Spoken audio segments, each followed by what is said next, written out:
Cada noche, a las 3 de la madrugada, mi madre se despierta y dice exactamente lo mismo: el bebé está llorando en el sótano. Siempre pensé que era el Alzheimer. Siempre pensé que eran alucinaciones.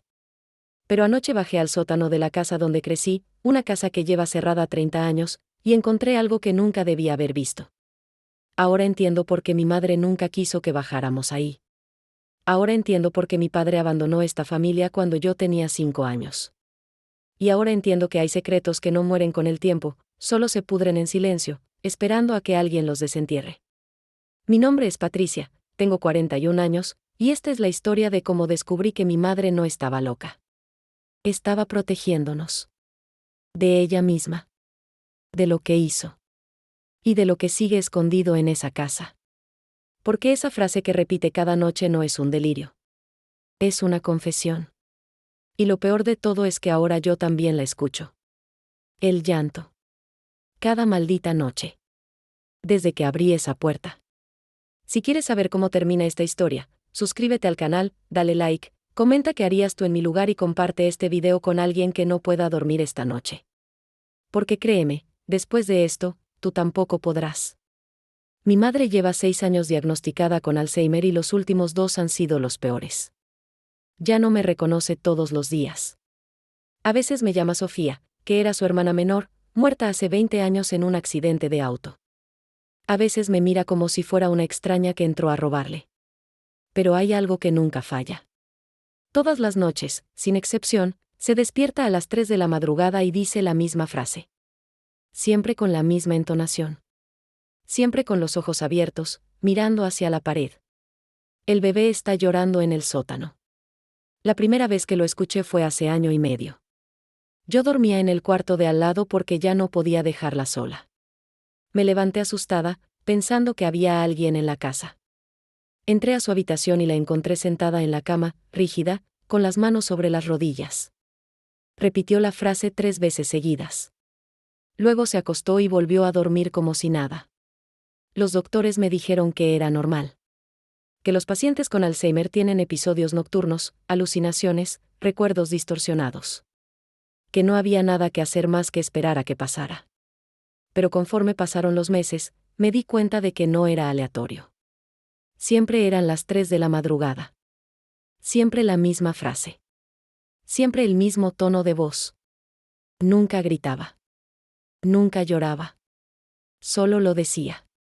Como si estuviera leyendo un guión invisible. Empecé a anotar cada vez que sucedía. Al principio lo hice por recomendación del neurólogo, para llevar un registro de sus episodios. Pero después lo hice porque algo en mí necesitaba entender. 184 noches consecutivas. Ni una sola falla. Ni siquiera cuando le cambiaron la medicación. Ni siquiera cuando tuvo una infección urinaria y estuvo sedada. A las 3 de la madrugada, sin importar qué, mi madre abría los ojos y decía esas palabras. Yo intenté hablar con ella durante el día. Le pregunté si recordaba algo sobre un bebé, sobre un sótano. Me miraba confundida. A veces se reía. A veces se ponía triste y me decía que ella nunca tuvo más hijos aparte de mí. Que siempre quiso, pero que algo salió mal. Y ahí terminaba la conversación, porque empezaba a llorar y yo no tenía el valor de seguir preguntando. La casa donde crecí está a 40 minutos de donde vivo ahora.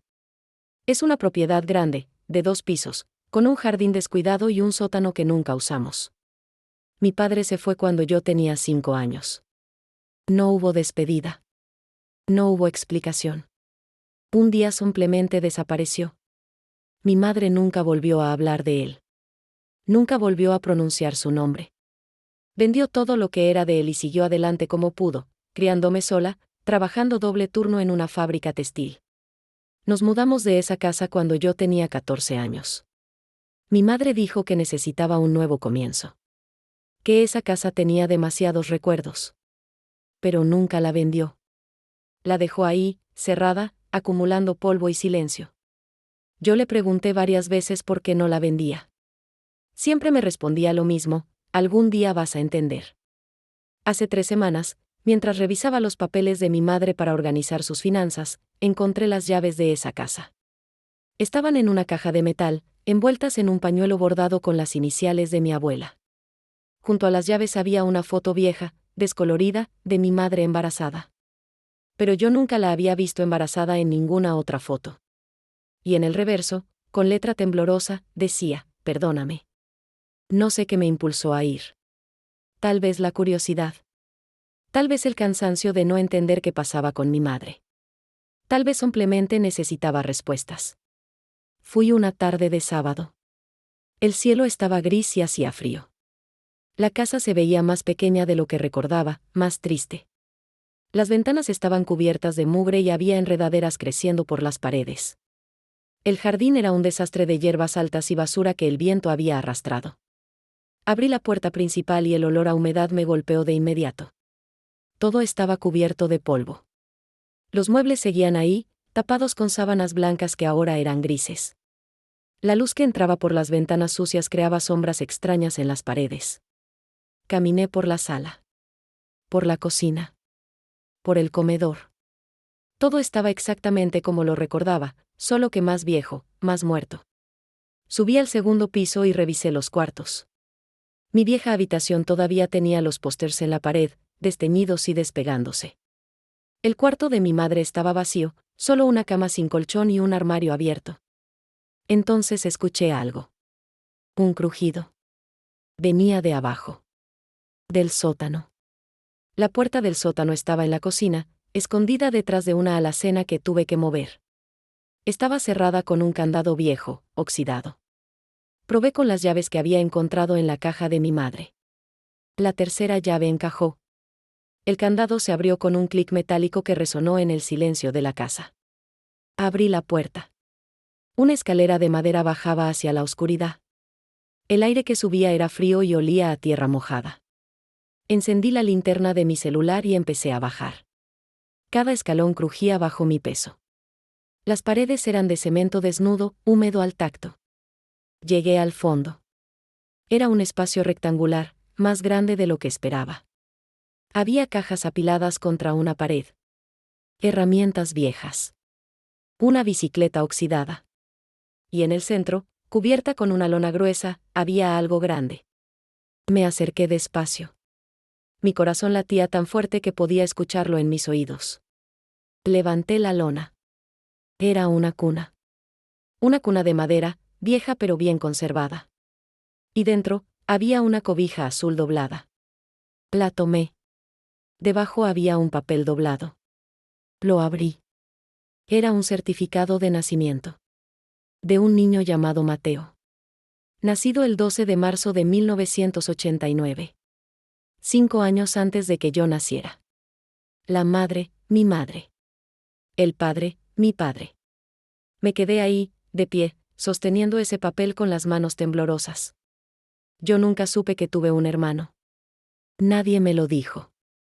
Nadie me lo mencionó. Mi madre siempre habló como si yo fuera su única hija. ¿Por qué? ¿Qué pasó con Mateo? ¿Por qué estaba su cuna aquí, escondida en un sótano cerrado durante 30 años? Seguí buscando. Abrí las cajas. Ropa de bebé. Pañales viejos. Juguetes de plástico desteñidos. Un álbum de fotos. Abrí el álbum.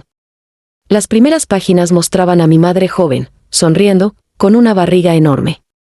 Mi padre estaba a su lado, con una mano sobre su vientre. Se veían felices.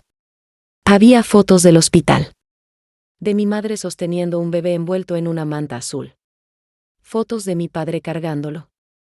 Fotos de los tres en esta casa. Pero luego, las fotos cambiaban. Mi madre se veía cansada. Ojerosa. En una foto estaba llorando mientras sostenía al bebé. En otra, mi padre estaba sentado en el piso, con la cabeza entre las manos. Y luego, las páginas estaban vacías. Como si alguien hubiera arrancado el resto. Al final del álbum, pegada con cinta adhesiva, había una nota escrita a mano. Reconocí la letra de mi padre. Decía: no puedo más. Lo siento. Esto no es tu culpa. Nada más. Salí del sótano temblando. Necesitaba respuestas. Necesitaba que alguien me explicara qué estaba pasando. Llamé a mi tía Sofía, la hermana de mi madre que murió hace años. No, espera. Eso no tiene sentido. Sofía estaba muerta. Llamé a mi tía Raquel, la única familiar que quedaba del lado de mi madre. Vivía en Guadalajara y hacía años que no hablábamos. Le conté lo que había encontrado. Hubo un silencio largo del otro lado. Luego escuché un suspiro. Sabía que algún día ibas a descubrirlo, me dijo. Tu madre me hizo jurar que nunca te diría nada.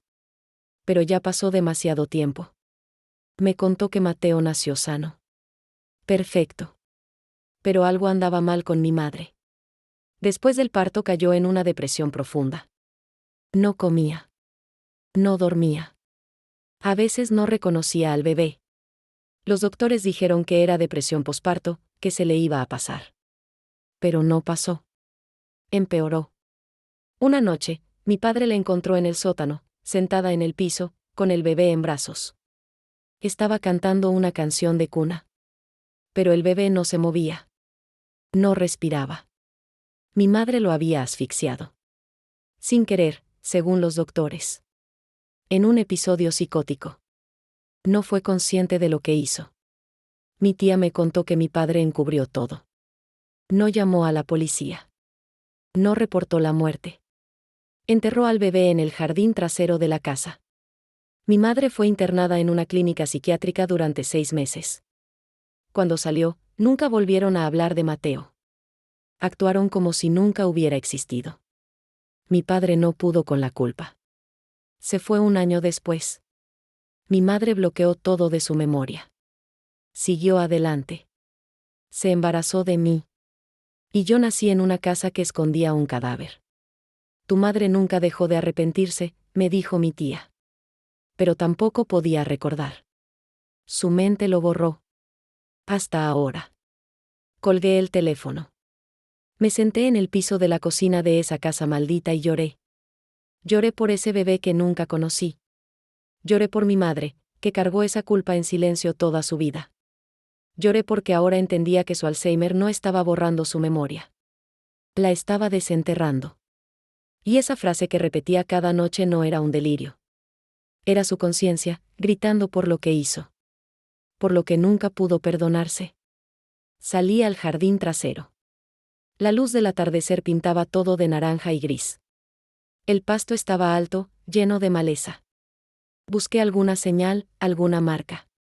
Cerca del fondo, debajo de un árbol seco, había una zona donde la tierra se veía hundida. No había lápida. No había cruz. Solo tierra. Me arrodillé ahí. Toqué el suelo con las manos. Estaba frío. Duro. Mateo, susurré. Lo siento. Lo siento mucho. No sé cuánto tiempo estuve ahí. Cuando me levanté, ya era de noche. Volví adentro. Cerré la puerta del sótano. Puse el candado de nuevo. Pero sabía que no podía simplemente irme y olvidar todo. Esto tenía que terminar. De alguna forma. Esa noche, cuando volví a casa, mi madre estaba despierta en su cama.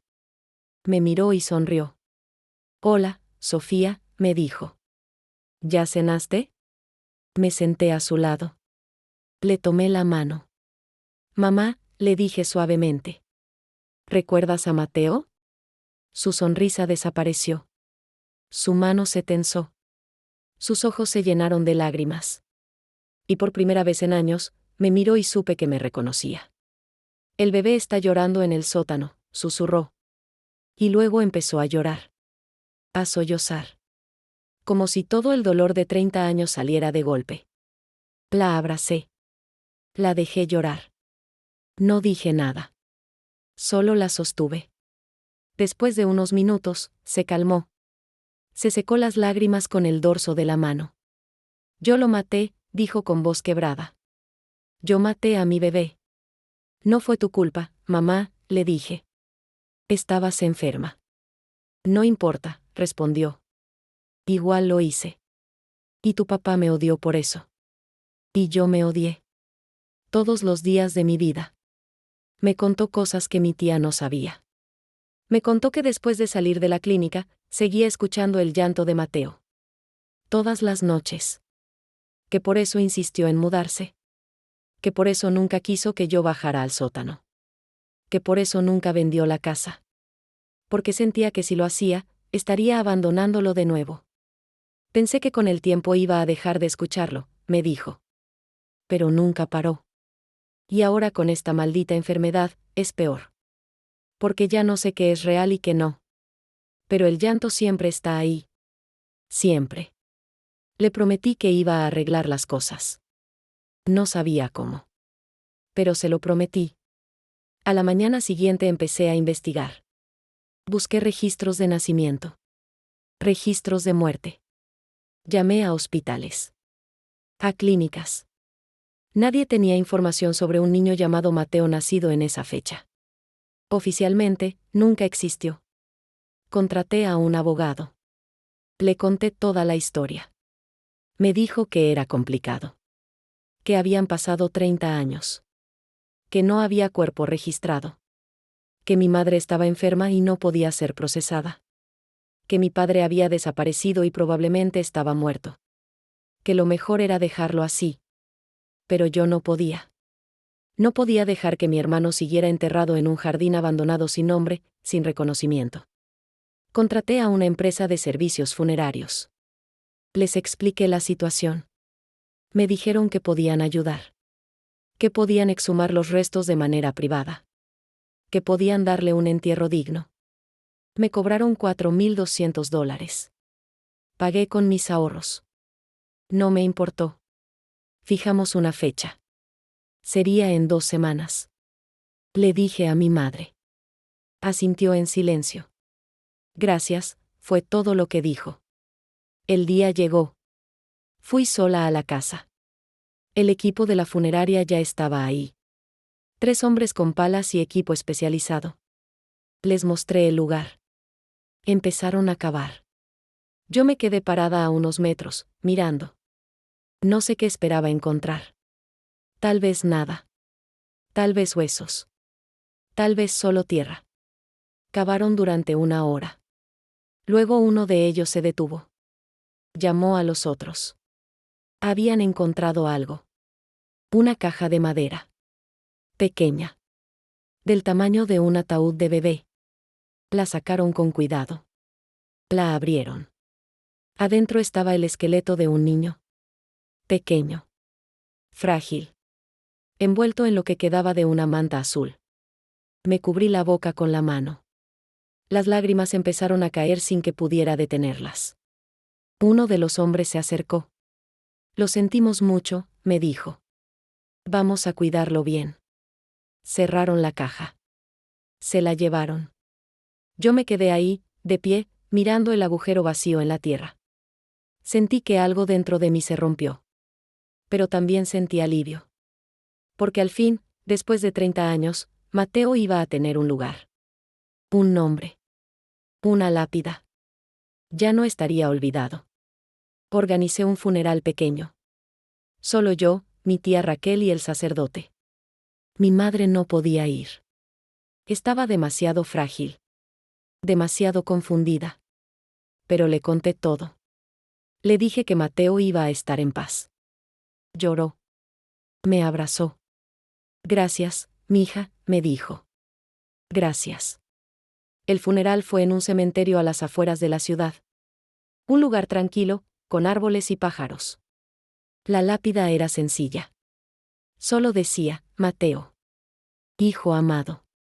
Descansa en paz. El sacerdote rezó. Mi tía puso flores blancas sobre la tumba. Yo me quedé ahí mucho tiempo después de que todos se fueron. Le hablé a Mateo. Le dije que lo sentía. Que nunca supe de él. Que ojalá las cosas hubieran sido diferentes. Que espero que me perdone. Y que espero que perdone a mamá. Porque ella también fue una víctima. De su propia mente. De su propio dolor. Cuando salí del cementerio, sentí que algo había cambiado. No puedo explicarlo. Pero era como si un peso se hubiera levantado. Como si el aire fuera más ligero. Esa noche, volví a casa. Preparé la cena. Ayudé a mi madre a cambiarse. La acosté. Me senté en mi cuarto, esperando. Las 3 de la madrugada llegaron. Esperé. Escuché. Nada. Mi madre no se despertó. No dijo nada. Dormía tranquila. Por primera vez en 184 noches, no hubo frase. No hubo llanto. Solo silencio. Me levanté. Entré a su cuarto. Estaba acostada de lado, respirando profundo, con una pequeña sonrisa en los labios. Me senté en la orilla de su cama y lloré. Lloré de alivio. Lloré de tristeza. Lloré porque al fin, ella podía descansar. Y Mateo también. Durante las siguientes semanas, mi madre siguió sin despertarse a las 3 de la madrugada. El Alzheimer seguía avanzando. Cada día recordaba menos. Pero esa frase nunca volvió. Ese tormento se había ido. Le hablé sobre Mateo cuando estaba lúcida. A veces me escuchaba y lloraba. A veces no entendía de qué le hablaba. Pero en esos momentos en que sí entendía, yo veía paz en sus ojos. Y eso era suficiente para mí. Decidí vender la casa. No podía dejarla ahí, pudriéndose, cargando ese peso. Contraté a una inmobiliaria. Les conté que la casa había estado cerrada mucho tiempo. No mencioné nada de Mateo. No mencioné nada del sótano. Un mes después, apareció un comprador. Una pareja joven con un bebé. Querían remodelar. Hacer de esa casa un hogar. Firmamos los papeles. Me dieron $35,000. Les entregué las llaves. Espero que sean felices aquí, les dije. La mujer me sonrió. Lo seremos. Esta casa tiene buena energía. No le dije nada. Solo asentí. Cuando me fui, miré hacia atrás una última vez. La casa se veía diferente. Menos oscura. Menos triste. Como si también se hubiera liberado. Usé parte del dinero para pagar las deudas médicas de mi madre. El resto lo guardé. Para lo que viniera. Porque sabía que el Alzheimer iba a empeorar. Y que pronto, tal vez, ella no recordaría nada. Ni siquiera a mí. Pero al menos ahora podía irse en paz. Una tarde, mientras revisaba papeles viejos de mi madre, encontré una caja de metal que nunca había visto. Estaba escondida en el fondo de su armario, debajo de sábanas dobladas. La abrí. Adentro había cartas. Muchas cartas. Escritas a mano. Todas dirigidas a Mateo. Empecé a leerlas. Eran de mi madre. Fechadas a lo largo de 30 años. Algunas eran cortas. Otras largas. Todas decían lo mismo de diferentes formas. Cuánto lo extrañaba. Cuánto lo amaba. Cuánto se arrepentía. En una de las cartas, escrita hace 10 años, decía: Mateo, mi amor.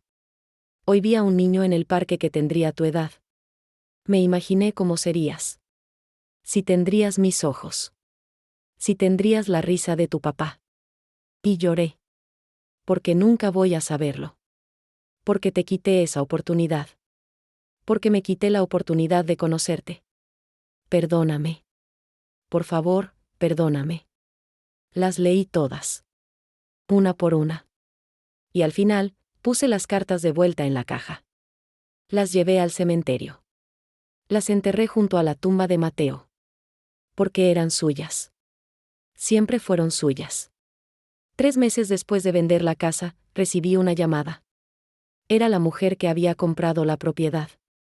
Sonaba nerviosa. Patricia, necesito hablar contigo. ¿Podemos vernos? Quedamos en un café. Llegó con su esposo. Se veían cansados. Preocupados. Encontramos algo, me dijo. Cuando estábamos remodelando el sótano, detrás de una pared falsa, encontramos otra caja. Tiene tu nombre. Me dieron la caja. Era de madera. Vieja. Cerrada con un pequeño candado. Una de las llaves que tenía de mi madre lo abría. Adentro había un diario. El diario de mi padre. Lo abrí con manos temblorosas. La primera entrada era de 1989. El día que nació Mateo. Hoy nació mi hijo. Es perfecto. Llora fuerte. Tiene los ojos de su madre. Soy el hombre más feliz del mundo. Pasé las páginas. Las entradas se volvían más oscuras. Más desesperadas. Hablaba sobre cómo mi madre estaba cambiando. Cómo no comía. Cómo no dormía. Cómo lo miraba a él y al bebé con ojos vacíos. Y luego, la entrada final. La noche que todo pasó. No puedo escribir esto. Pero tengo que hacerlo. Porque si no lo hago, me voy a volver loco. Esta noche bajé al sótano porque escuché a Mateo llorar. Pero cuando llegué, ya era tarde. Demasiado tarde. Ella estaba ahí, sentada en el piso, con él en brazos. Cantando. Él ya no respiraba. Llamé a los doctores. Me dijeron que no había nada que hacer. Que ella no estaba consciente. Que fue un episodio psicótico. Que no era su culpa. Pero es mi culpa. Yo vi las señales. Yo sabía que algo estaba mal. Y no hice nada. Porque tenía miedo. Porque no quería admitir que la mujer que amo estaba perdiendo la cabeza. Y ahora mi hijo está muerto. Y no puedo reportarlo. Porque si lo hago, van a llevársela. Van a encerrarla.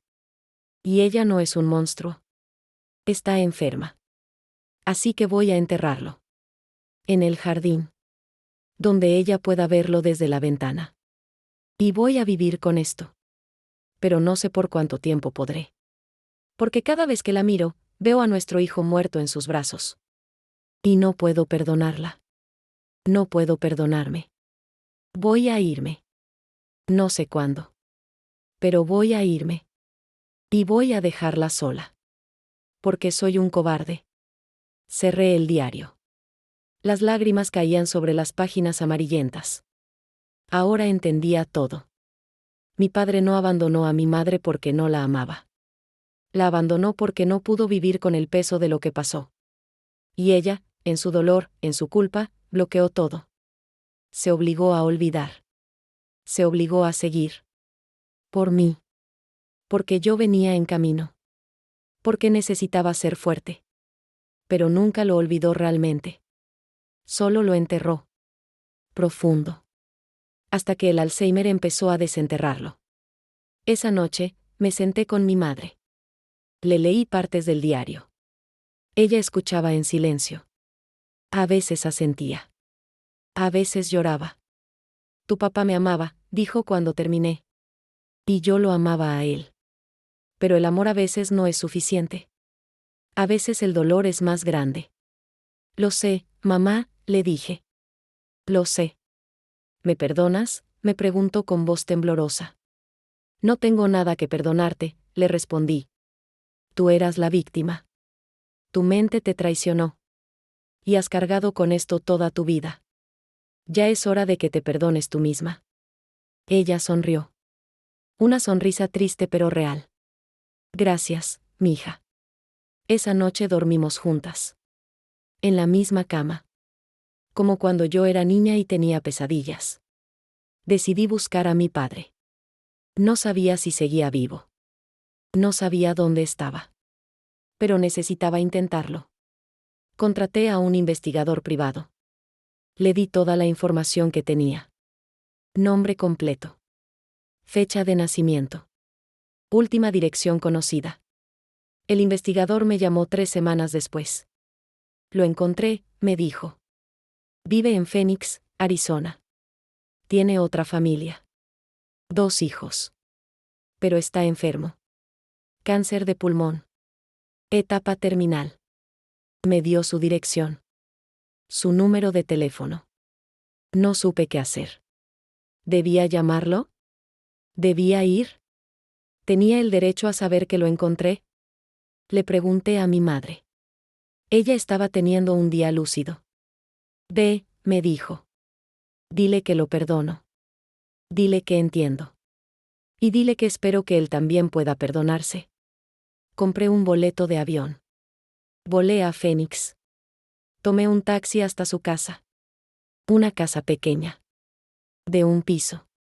con un jardín bien cuidado. Toqué la puerta. Una mujer abrió. Más joven que mi padre. Me miró confundida. Sí. Busco a Roberto Jiménez, le dije. Soy su hija. Su expresión cambió. De confusión a shock. Él nunca mencionó que tenía otra hija. Lo sé, respondí. Pero lo soy. Enfermedad. Me llevó a una habitación en la parte de atrás. Ahí estaba él. Mi padre. En una cama de hospital. Conectado a tubos. Delgado. Pálido. Casi irreconocible. Pero eran sus ojos. Los mismos ojos que recordaba. Roberto, dijo la mujer suavemente. Tienes una visita. Él abrió los ojos. Me miró. Durante unos segundos no hubo reconocimiento. Luego, sus ojos se llenaron de lágrimas. Patricia, susurró. Sí, papá. Soy yo. La mujer nos dejó solos. Me senté en una silla junto a su cama. Él intentó hablar pero empezó a toser. Le di agua. Esperé. No debiste venir, dijo finalmente. Tenía que hacerlo, respondí. Necesitaba que supieras que sé todo. Sobre Mateo. Sobre lo que pasó. Sobre por qué te fuiste. Él cerró los ojos. Más lágrimas cayeron por sus mejillas. Lo siento, dijo. Lo siento tanto. Mamá te perdona, le dije. Y yo también. No merezco su perdón. No merezco el tuyo. Tal vez no. Pero lo tienes de todos modos. Pasé 3 días con él. Hablamos de todo. De Mateo. De mamá. De mí. De su nueva familia. Me contó que nunca dejó de pensar en nosotras. Que cada día se arrepintió de haberse ido. Que intentó volver varias veces pero no tuvo el valor. Que construyó una nueva vida tratando de olvidar la anterior. Pero nunca pudo. Tu madre era el amor de mi vida, me dijo. Y yo la destruí. La dejé sola con esa culpa. Me odio por eso. Ella no te culpa, le dije. Ella solo quiere que seas feliz. Él sonrió. Ya es muy tarde para eso. El tercer día, empeoró. Los doctores dijeron que era cuestión de días. Le tomé la mano. No estás solo, le dije. Estoy aquí contigo. Gracias, susurró. Gracias por venir. Gracias por perdonarme. Esa noche, mientras dormía en un sofá junto a su cama, lo escuché hablar. Estaba dormido. O tal vez en algún lugar entre el sueño y la muerte. Mateo, decía. Papá está aquí. Papá lo siente mucho. Y luego, silencio. Cuando el sol salió, él ya no estaba. Murió en paz. Con una pequeña sonrisa en los labios. Su esposa organizó un funeral pequeño. Yo me quedé. Era lo correcto. Conocí a mis medio hermanos. Un chico de 17 años. Una chica de 14. No sabían nada de mí. Su madre les explicó. Se veían confundidos. Asustados. Les dije que no venía a quitarles nada. Que solo quería despedirme de mi padre. El funeral fue sencillo. Pocas personas. El sacerdote habló sobre la redención. Sobre el perdón. Sobre cómo todos cargamos con cosas que nos pesan. Yo no hablé. Solo estuve ahí. Cuando bajaron el ataúd, puse una mano sobre la madera. Descansa, papá, susurré. Ya puedes descansar. Antes de irme, le pedí a la esposa de mi padre que me dejara quedarme con algo de él. Me dio su reloj. Un reloj viejo de cuerda que siempre usaba. Lo puse en mi maleta. Volé de regreso a casa. Cuando llegué, mi madre me estaba esperando en la puerta. ¿Cómo estuvo?, me preguntó. Murió en paz, le dije. Le dije que lo perdonas. Ella asintió. Bien. Eso es bueno. Esa noche, puse el reloj de mi padre junto a la foto de Mateo que encontré en el sótano. En mi mesa de noche. donde pudiera verlos todos los días. Los meses pasaron. El Alzheimer de mi madre avanzó. Ya no me reconocía la mayoría de los días. A veces me llamaba por el nombre de mi abuela. A veces pensaba que yo era una enfermera. Pero estaba tranquila. Ya no se despertaba a las 3 de la madrugada. Ya no repetía esa frase. Contraté a una cuidadora para que me ayudara. Una mujer amable llamada Rosa. Nos turnábamos. Yo trabajaba medio tiempo desde casa. El resto del tiempo lo pasaba con mi madre. Le leía. Le ponía música. Le mostraba fotos. A veces parecía entender. A veces solo miraba al vacío. Pero yo seguía ahí. Porque era lo correcto. Porque ella había hecho lo mismo por mí. Una tarde, Rosa me llamó desde la habitación de mi madre. Patricia, ven. Rápido. Corrí. Mi madre estaba sentada en la cama, mirando por la ventana. Pero había algo diferente en su expresión. Algo lúcido. Mamá, le dije. ¿Estás bien? Ella me miró. Me reconoció. Sonrió. Hola, mija, dijo claramente. ¿Cómo estuvo tu día? Me senté a su lado. Le tomé la mano. Bien, mamá. Todo está bien. Esos momentos de lucidez se volvieron menos frecuentes. Pero cuando llegaban, yo los atesoraba. Un día, durante uno de esos momentos, mi madre me pidió que la llevara al cementerio. Quiero ver a Mateo, me dijo. La llevé. Rosa nos acompañó. Era un día soleado. Cálido. Caminamos despacio hasta la tumba. Mi madre se arrodilló frente a la lápida.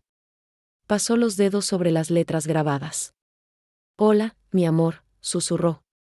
Mamá está aquí. Se quedó ahí mucho tiempo. Hablándole. Yo me mantuve a distancia. Dándole espacio. Cuando terminó, me miró. Gracias por darle un lugar, me dijo. Gracias por no olvidarlo. Nunca lo voy a olvidar, mamá, le respondí. Es mi hermano. Parte de mí. Ella sonrió. Se levantó con dificultad. La ayudé. Antes de irnos, sacó algo de su bolsillo.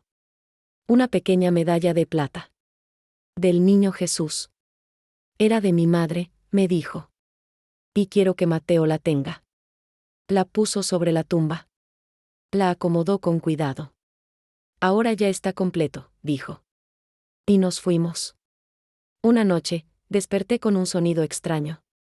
Venía de la habitación de mi madre. Corrí. Ella estaba sentada en la cama. Tenía los ojos abiertos. Pero no estaba despierta. Estaba en ese estado entre el sueño y la vigilia. El bebé está llorando en el sótano, dijo. Me quedé helada.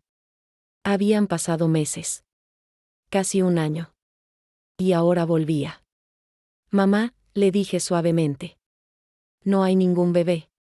Todo está bien. Pero ella seguía mirando al frente. Repitió la frase 2 veces más. Luego, algo cambió. Me miró directamente a los ojos.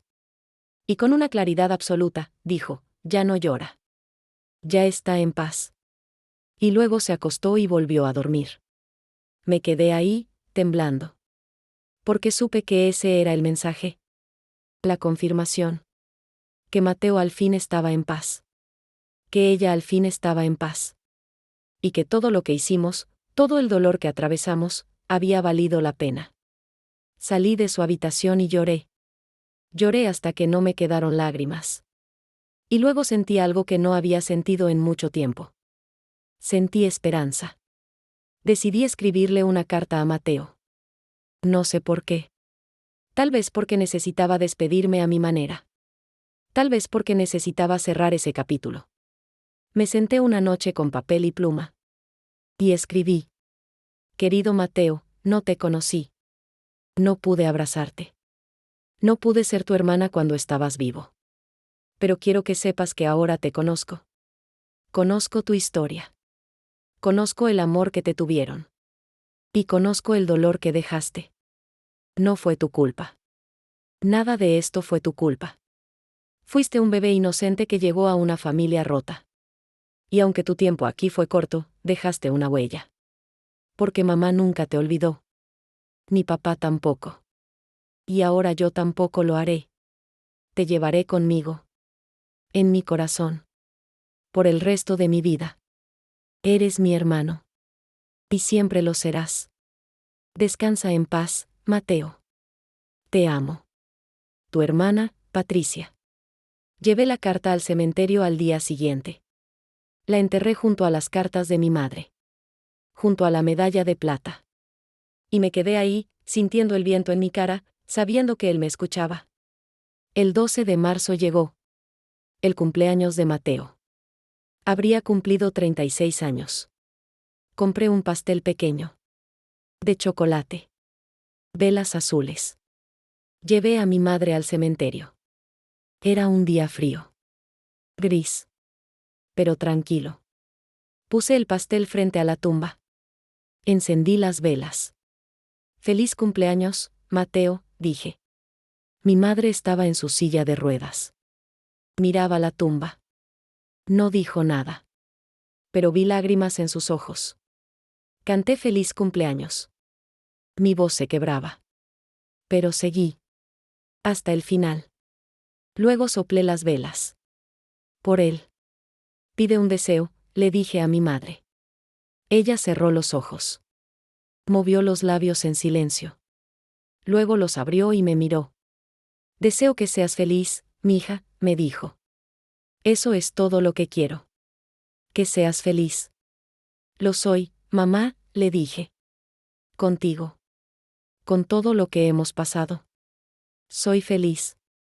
Nos quedamos ahí toda la tarde. Comimos pastel. Hablamos de cosas sin importancia. De recuerdos felices. De momentos simples. Y por primera vez en mucho tiempo, sentí que éramos una familia completa. Aunque faltaran piezas. Aunque hubiera dolor. Éramos completas. 3 meses después, mi madre empeoró. Los doctores dijeron que era cuestión de semanas. Tal vez días. La llevamos de vuelta a casa. Pusimos una cama de hospital en la sala. Cuidados paliativos. Morfina. Comodidad. Yo me quedé con ella día y noche. Rosa también. Nos turnábamos. Le hablaba aunque no respondiera. Le contaba historias. Le leía sus libros favoritos. Le ponía su música preferida. Una noche, abrió los ojos. Me miró. Patricia, dijo con voz débil. Estoy aquí, mamá, le dije tomando su mano. Voy a ver a Mateo, me dijo. Lo sé, mamá. No tengas miedo. No tengo miedo, respondió. Estoy lista. Yo también estoy lista para dejarte ir, le dije aunque me rompía por dentro. Ella sonrió. Fuiste la mejor hija. La mejor. Y tú fuiste la mejor madre. A pesar de todo. Cerró los ojos. Respiró profundo. Te amo, mi hija. Yo también te amo, mamá. Esas fueron sus últimas palabras conscientes. Entró en coma 2 horas después. Murió al amanecer del día siguiente. Con mi mano sosteniendo la suya. El funeral de mi madre fue hermoso. Mucha gente vino. Compañeros de trabajo de hace años. Vecinos. Amigos de la iglesia. Todos hablaron de lo fuerte que fue. De lo amable. De lo trabajadora. Nadie sabía la verdad completa. Y no importaba. Porque esa no era toda ella. Esa era solo una parte. Yo hablé al final.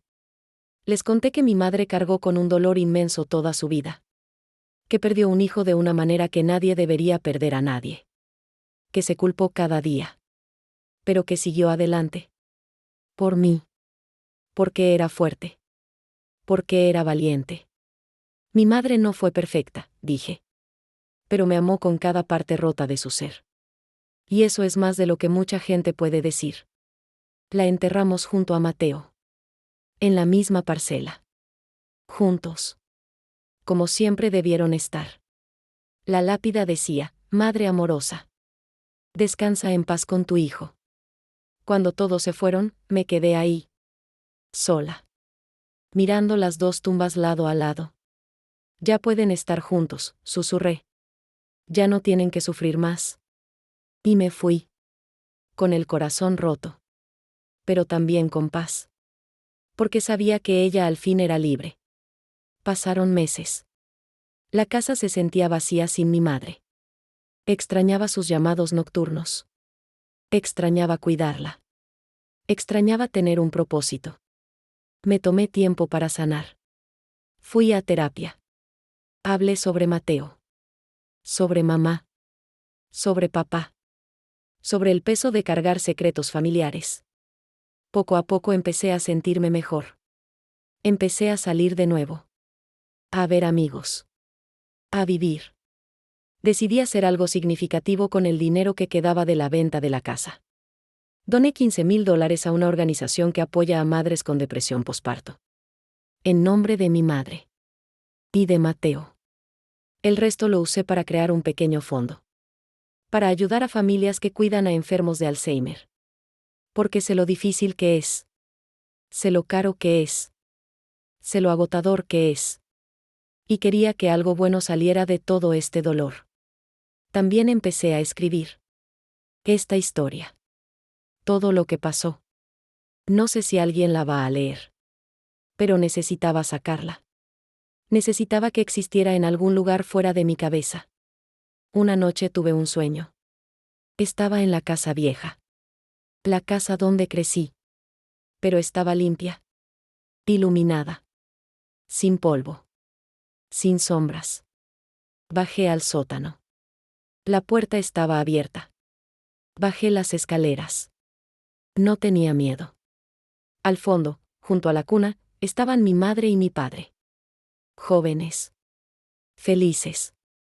Y en los brazos de mi madre, había un bebé. Mateo. Me acerqué. Ellos me sonrieron. Hola, mija, dijo mi madre. Queríamos que lo conocieras. Miré al bebé. Tenía los ojos de mi madre. La nariz de mi padre. Me sonrió. Hola, hermano, le dije. Él extendió una manita. Yo la tomé. Era cálida. Real. Gracias por cuidar de mamá, me dijo mi padre. Gracias por darle paz. Gracias por encontrarnos, dijo mi madre. Ahora estamos completos. El bebé empezó a reír. Un sonido hermoso. Puro. Y yo supe que todo estaba bien. Que ellos estaban bien. Que yo iba a estar bien. Desperté con lágrimas en los ojos. Pero eran lágrimas buenas. Lágrimas de cierre. De aceptación. De amor. Miré el reloj. Eran las 3 de la madrugada. Y por primera vez en mi vida, ese horario no me daba miedo. Me hacía sentir en paz. Ahora visito el cementerio una vez al mes. Llevo flores. Limpio las lápidas. Me siento ahí y les cuento cosas. Les cuento sobre mi vida. Sobre mi trabajo. Sobre los cambios del mundo. A veces llevo a Rosa conmigo. Se hicieron amigas, ella y mi madre, en esos últimos meses. Ella también extraña a mamá. Otras veces voy sola. Y está bien. En uno de esos días, mientras estaba ahí sentada, una mujer se acercó. Llevaba flores también. Iba hacia otra tumba cercana. Nos saludamos con una sonrisa educada. ¿Perdiste a alguien recientemente?, me preguntó. A mi madre, le dije. ¿Y tú? A mi hijo, respondió con voz quebrada. Tenía solo 1 año. Sentí que algo se rompía en mi pecho. Lo siento mucho, le dije. Nos quedamos ahí, dos extrañas, compartiendo ese dolor universal. Le conté mi historia. No toda. Pero suficiente. Ella escuchó. Lloró. Luego me contó la suya. Su hijo murió de muerte súbita. Sin explicación. Sin razón. Es el tipo de dolor que nunca se va, me dijo. Pero aprendes a vivir con él. Sí, respondí. Aprendes a vivir con él. Nos abrazamos. Y supe que Mateo me había dado algo más. Empatía. Comprensión. La capacidad de conectar con el dolor de otros. Hoy es un día especial. Han pasado 2 años desde que mi madre murió. 2 años desde que empezó todo esto. 2 años desde que bajé a ese sótano y descubrí la verdad. Estoy de pie frente a las tumbas. El sol está saliendo. El cielo está pintado de naranja y rosa. Es hermoso. Traje algo especial. El diario de mi padre. Las cartas de mi madre. La foto de Mateo bebé. Y las llaves de la casa vieja. Cabe un pequeño agujero entre las 2 tumbas. Con cuidado, puse todo ahí. El diario. Las cartas. La foto. Las llaves. Todo lo que quedaba de ese pasado. De ese dolor. Lo cubrí con tierra. Apisoné bien. Puse flores encima. Ya está, dije en voz alta. Ya pueden descansar todos. Ya terminó. Y sentí algo liberarse dentro de mí. Como si un nudo que había estado apretado durante años finalmente se aflojara. Respiré profundo. El aire era fresco. Limpio. Los amo, dije. A los 3. Gracias por enseñarme lo que significa perdonar. Lo que significa sanar. Lo que significa ser familia, incluso cuando todo está roto. Me quedé ahí hasta que el sol estuvo completamente arriba. Luego me fui. Caminé hacia mi auto. Hacia mi vida. Hacia el futuro. Sin mirar atrás. Porque ya no necesitaba hacerlo. La historia había terminado. Y yo estaba lista para escribir una nueva. Una donde el dolor no fuera el protagonista. Una donde pudiera ser feliz. Finalmente.